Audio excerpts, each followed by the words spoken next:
konveksi. Jadi konveksi ini bukan tukang penjahit ya. Konveksi ini adalah perpindahan kalor yang diikuti perpindahan partikel pengantarnya dikarenakan dengan perbedaan massa jenis. Baik, di sini saya akan jelaskan kenapa kok bisa yang konveksi ini perpindahannya pakai partikel, sedangkan kalau konveksi kan tidak partikelnya kan tidak berpindah. Jadi gini, di sini kan ada partikel, misalkan saya lagi godok, manaskan air. Nah, ini kan ada partikel airnya kan, partikel air. Ini juga ada partikel air. Baik, jadi gini,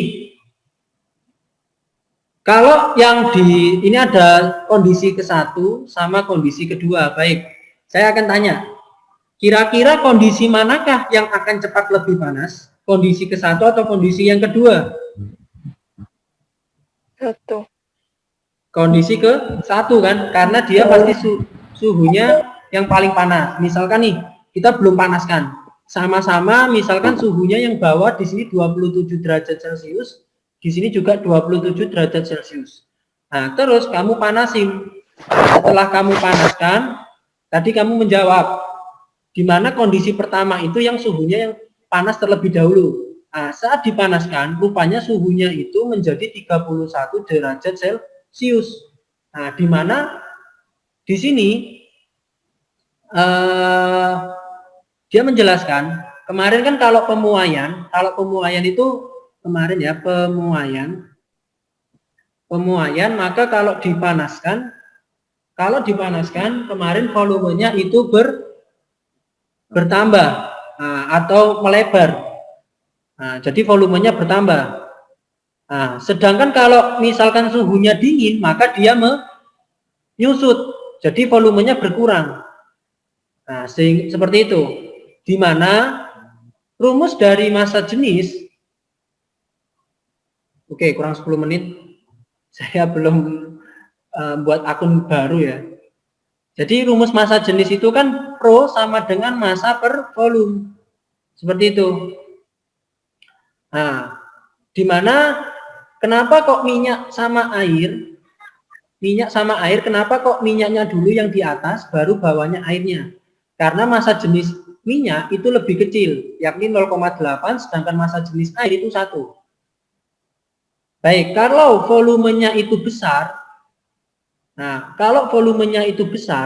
maka massa jenisnya itu akan kecil. Kalau volumenya ini besar, maka kalau volumenya itu kecil, maka massa jenisnya besar. Sehingga kalau massa jenisnya ini pemuaian, ini yang panas ya, ini yang panas, ini yang dingin. Jadi kalau yang dingin volumenya besar, maka massa jenisnya besar. Sehingga menyebabkan kondisi kedua ini jatuh ke sini atau berpindah. Partikelnya atau atomnya yang di atas, atom H2O yang di atas itu berpindah. Sedangkan yang atom H2O yang kondisi 1 dia akan ke atas. Karena apa? Karena massa jenis kondisi yang kedua itu lebih besar daripada massa jenis di kondisi pertama.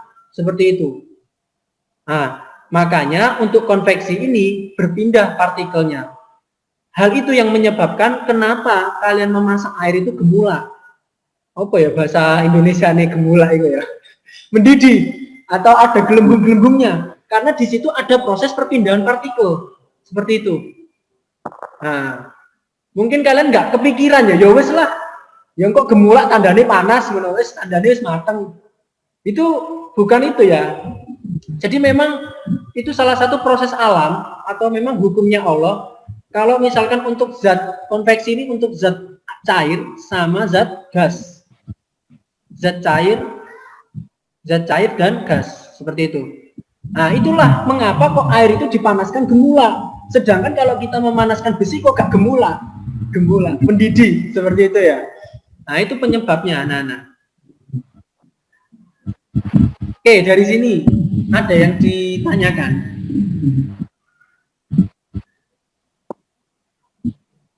Seperti itu ya. Nanti kalau misalkan nih di sini kan pindah ya, Jadi kalau misalkan pindah ya, misalkan ini berpindah, otomatis suhu yang kedua kan 31. Terus di sini kan 27. Nah, terus misalkan ini sudah dipanaskan sampai rupanya suhunya 35 misalkan. Ya nanti kembali lagi prosesnya. Yakni yang karena suhunya panas, maka volumenya kan diperbesar. Tekanan diperkecil, maka ini kembali ke atas. Yang ini kembali ke bawah. Begitu seterusnya. Makanya ada kondisi kalau kita memanaskan air itu gemulak, itulah penyebabnya. Karena ada perpindahan kalor secara konveksi, yakni perpindahan kalor yang diikuti dengan perpindahan partikel, seperti itu ya. Oke, ada yang ditanyakan sampai dari sini? Atau ada yang, kalau nggak ada, kita lanjut ke rumusnya. Jadi perpindahan kalor itu mencari kecepatan. Oh ya, di mana rumus dari kecepatan, yakni rumusnya semua sama ya, pakai I per T, kecuali nanti yang radiasi. Nah, di mana rumusnya untuk selain pakai rumus yang pertama, itu bisa pakai rumus yang kedua. Kalau tadi kan pakai konduktivitas termal. Nah, di sini kita pakai H atau koefisien konveksi. H kecil ya, kalau H besar itu kecepatan aliran kalor atau kecepatan perpindahan kalor. Nah, terus dikali dengan luas penampangnya. Nah, kalau misalkan kita pakai luas penampangnya misalkan pakai panci gitu ya. Panci itu kan luas penampangnya lingkaran. Jadi nanti ya pakai rumus luas lingkaran seperti itu. Nah, nanti delta T-nya biasanya nanti diketahui di soal seperti itu.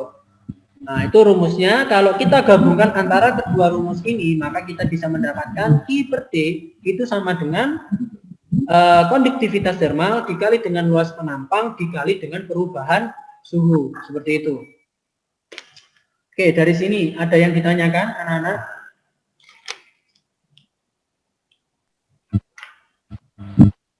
Belum. Apakah ada yang bertanya? Tanya Ustaz.